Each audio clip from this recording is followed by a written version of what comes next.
Alors bonjour à toutes et à tous, bienvenue sur la plateforme de monimmeuble.com. Aujourd'hui, nous allons aborder un sujet essentiel pour les syndics et les copropriétés. Nous allons parler du recouvrement des charges impayées et c'est un enjeu réellement majeur pour préserver l'équilibre financier des immeubles. Alors, je suis ravie d'accueillir pour en parler Alexandre Gauthier et Noé Taïeb. Bonjour Alexandre, bonjour Noé. Bonjour Isabelle. Bonjour Alors, Isabelle. d'habitude, j'ai un intervenant, un interviewé. Là, j'en ai deux. Donc, bah, on va vous faire parler à tour de rôle. Alors, vous êtes tous les deux, en tout cas, cofondateurs du cabinet Gauthier et Taïeb. On se demande pas pourquoi.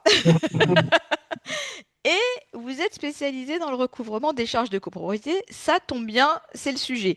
Alors, première question, parce qu'on peut se la poser. Mais qu'est-ce qui a fait que vous avez choisi cette spécialité, hein, voilà, pour votre cabinet? Pourquoi voilà, vous êtes vraiment sur uniquement sur le recouvrement des charges de copropriété et que vous en avez fait votre leitmotiv? Euh, En réalité, je pense qu'Alexandre, comme pour moi, c'est plutôt la copropriété qui est venue à nous, hein. Ah, Pas mal d'expériences personnelles, et c'est comme ça qu'on a atterri dans le monde de la copropriété. Donc, ce qu'on a vu, nous, très concrètement, lorsque on a eu ces expériences, c'est que la gestion de la trésorerie en copropriété, c'est vraiment crucial. Et on parle de choses très concrètes. On va parler de la dégradation des parties communes, du défaut de sécurisation dans les immeubles, les travaux qu'on reporte, qui restent en stand-by. Et c'est là, en fait, qu'on s'est rendu compte du caractère vraiment important du recouvrement de charges si on veut mener tous ces projets à bien et si on veut préserver, voire même améliorer la situation de l'immeuble. Donc, une fois qu'on a vu un peu ce sujet, mhm, nous, notre démarche, ça a été d'aller rencontrer les différents acteurs de cet écosystème. Donc, ça peut être évidemment les gestionnaires, hein, en premier plan, mais les comptables, parce que c'est eux qui transmettent les pièces, qui ont la vision mhm, évidemment sur les impayés. Et puis certains syndics, alors quand ils sont ils ont une certaine taille, bah, ils ont des chargés de contentieux, donc on a aussi mhm, des entretiens avec eux. Et puis on a aussi vu l'autre côté, donc le côté copropriétaire, c'est-à-dire les conseils syndicaux, le président du conseil syndical. On va essayer de comprendre un peu en fait voilà, tous ces interlocuteurs, quels étaient leurs enjeux par rapport aux impayés de charges. Et les réponses qu'on a eues, je dirais qu'il y a également deux plans. Il y a déjà un vrai besoin de comprendre pourquoi et comment on doit mener cette procédure en recouvrement de charges. On sent mhm. que c'est vraiment un enjeu en copropriété aujourd'hui.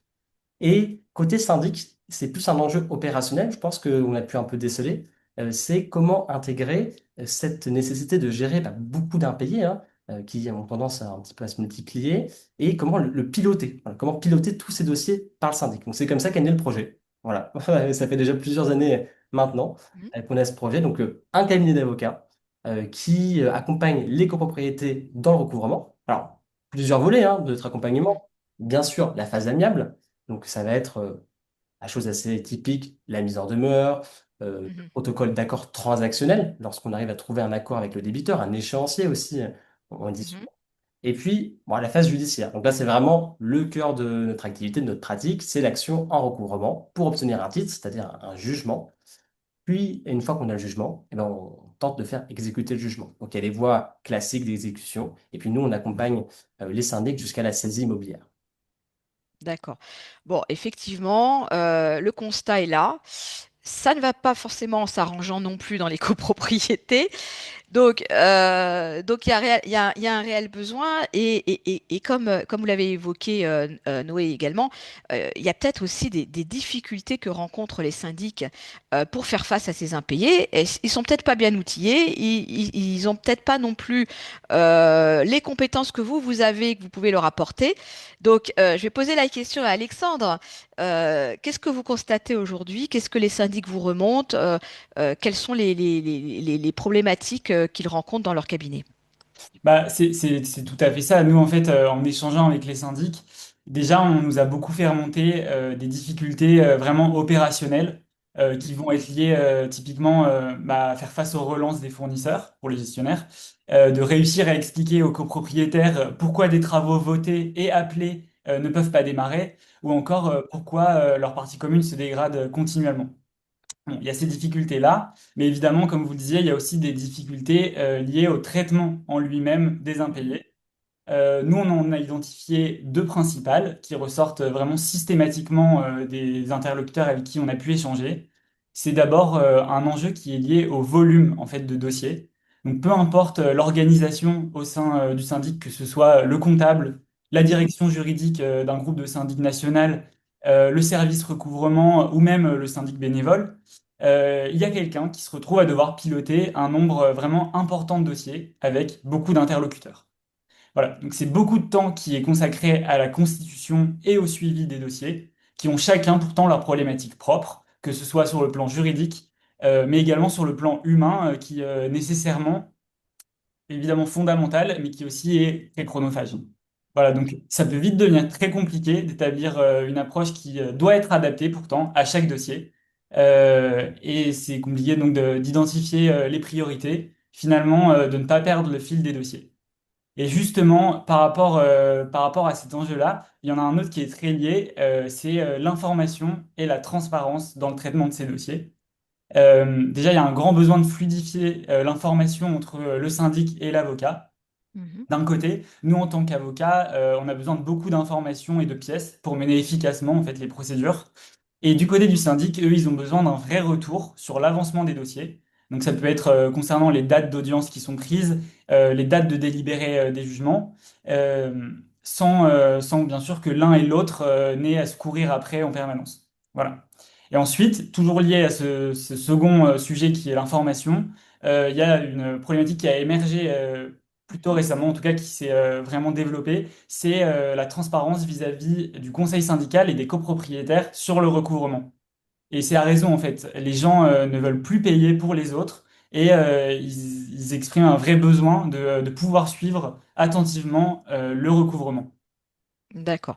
Alors bon, sans rentrer dans le détail, il y a quand même aujourd'hui une législation qui essaye de favoriser hein, le règlement des charges, puisque c'est quand même le nerf de la guerre dans les copropriétés. Donc il y a eu un travail peut-être aussi de réglementation, d'évolution, pour aider aussi les syndics à avoir des process qui sont peut-être plus simples pour eux.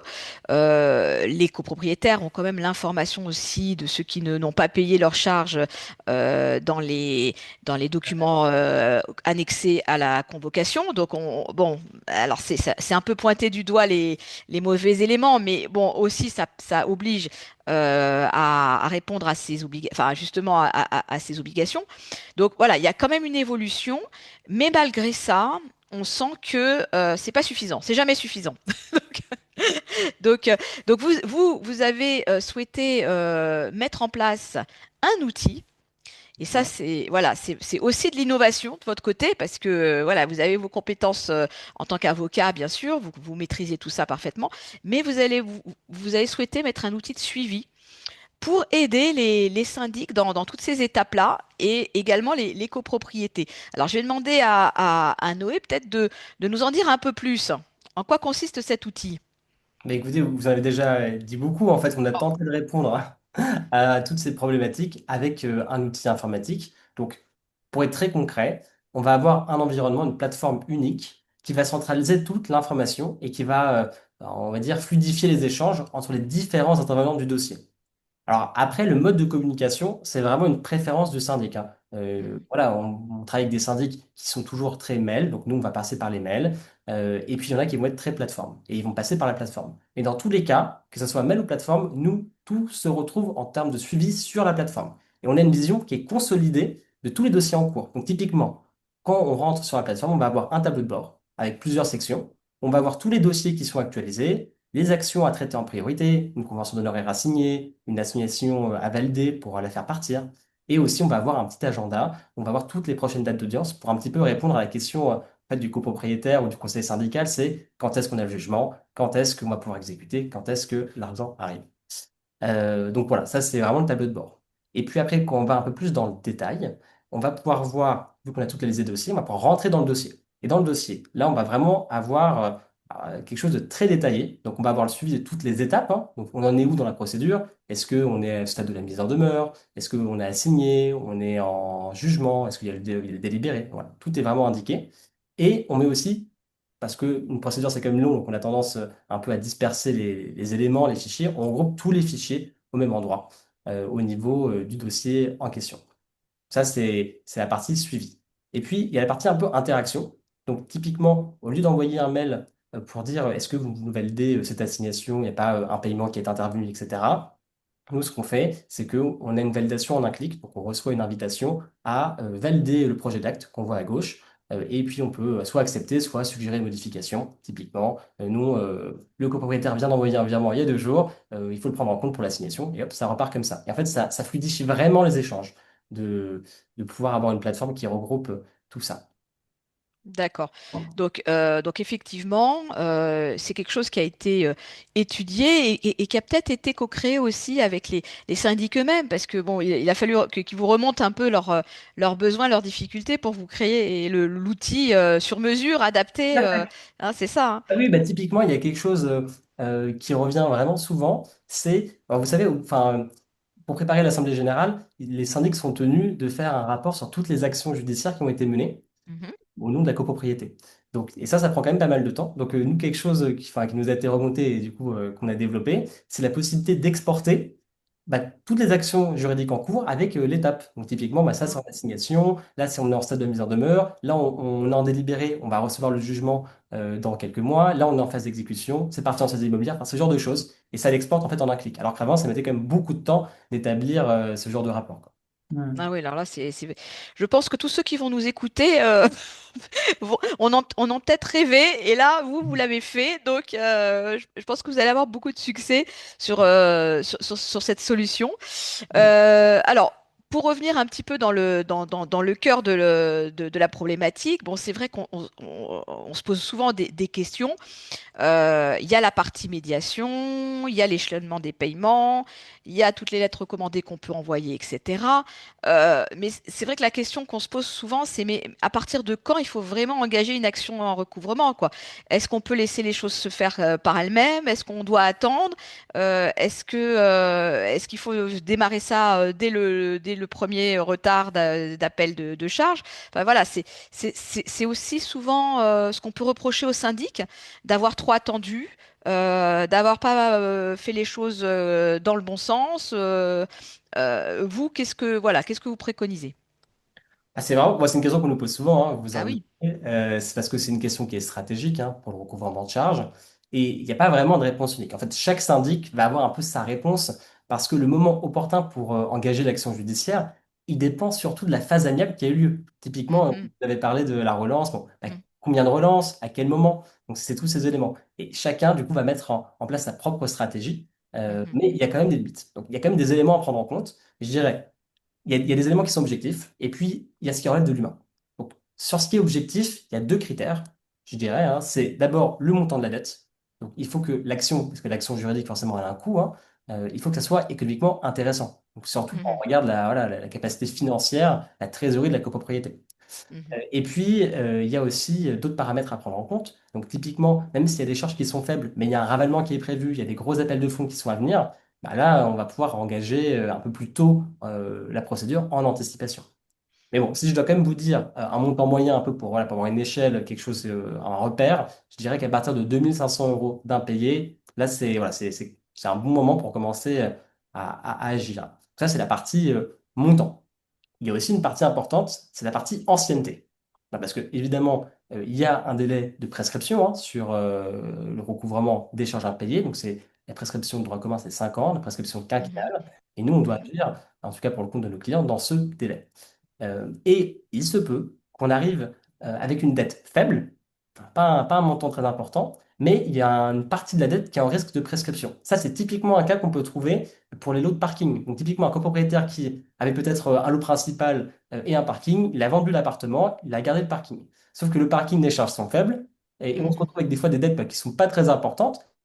Mais en fait, ça fait quand même 5 ans à payer. Donc là, on n'a pas le choix, le syndic, il doit agir.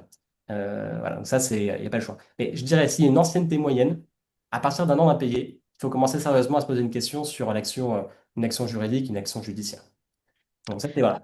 Après, Ouais. moi, je pense qu'il y a aussi un autre aspect qui est important, c'est la récurrence. C'est-à-dire que si le copropriétaire a l'habitude de ne pas payer ses charges, Ouais, exactement. Oui, oui. En fait, en parallèle de ces critères-là, on prend évidemment en compte la situation du copropriétaire. Est-ce qu'il a une volonté de s'inscrire dans une démarche amiable, évidemment, notamment en s'engageant dans un échéancier, ou au contraire, est-ce qu'il refuse systématiquement de payer ses charges? Est-ce qu'il ne répond pas aux différentes relances? Et dans le pire des cas, est-ce qu'il a déjà été condamné à des multiples reprises en Ouais, paiement des bien charges? sûr. voilà, donc en fonction de la bonne foi ou pas du Exactement. copropriétaire, on est plus ou moins indulgent, hein. Je pense que Exactement. voilà, on sait un petit peu à qui on a affaire aussi au bout d'un moment, et bon voilà, là on est un peu moins sympa. Donc ouais, c'est beaucoup d'éléments qui rentrent en ligne de compte, et puis c'est un petit peu aussi bah voilà, en fonction de la sensibilité de chacun. Mais il faut pas oublier les contraintes en bout de chaîne, hein, donc les montants engagés et puis les délais, hein, bah, voilà, qui peuvent être aussi, quand on est en bout de course, euh, très limités. Et là, on est vraiment dans l'urgence si on n'a rien fait avant. Donc, bon. Alors, bah voilà, on va peut-être arriver sur notre dernière question. En fait, ça passe vite, hein. En fait, voilà, c'est toujours pareil. On a plein de choses à se raconter, c'est passionnant, et puis on se dit, ah ben mince, ça y est. Bon, alors peut-être que ce serait la dernière question. J'aime bien finir là-dessus parce que ben voilà, vous avez quand même un peu de recul maintenant sur ce que vous faites, de ce qui marche, de ce qui marche pas, de ce que vous apportez vous en termes de bénéfices. Quel conseil vous donneriez aux syndics bah, qui vont nous regarder là peut-être et qui voudraient éviter justement que les impayés s'accumulent ou fragilisent les copropriétés qu'ils ont en gestion. Ah, je pense que c'est peut-être un conseil qui va de soi, mais je dirais que c'est vraiment l'anticipation. En fait, Mhm, dès le départ, dès les premiers impayés, il faut très rapidement tenter d'entrer dans le dialogue avec le copropriétaire, comme ce qu'on disait, cet aspect humain qui est très important, afin de trouver une solution. Voilà. Puis si ça n'aboutit pas, je pense qu'il faut très vite mandater un avocat pour passer à la phase judiciaire. En tout cas, il faut à tout prix éviter de rester dans le statu quo, qui peut être tentant, hein, pourtant, notamment en cas de problématique particulière. Je pense au cas des successions vacantes, par exemple, où le syndic ne va plus avoir d'interlocuteur, ce qui complique mhm, vraiment, vraiment le recouvrement. Et donc, nous, une fois mandaté, on va établir une stratégie qui est déjà forcément en fonction de l'organisation du syndic. Pour certains, on va réaliser très tôt des mises en demeure, ce qui peut s'avérer efficace. Mais classiquement, nous, on intervient plutôt en fin de phase amiable, après déjà plusieurs relances du syndic. mhm, Nous, on va effectuer une dernière mise en demeure qui peut tout à fait conduire à la conclusion d'un mhm, protocole d'accord transactionnel que nous, on va faire homologuer afin de disposer ensuite d'un titre exécutoire qui nous permettra de le faire exécuter en fait à la moindre défaillance. Mais dans la plupart des cas, on sera plutôt contraint d'engager l'action judiciaire en tant que telle, qui passera par nous, de notre côté, très rapidement prendre une date au tribunal, une date d'audience.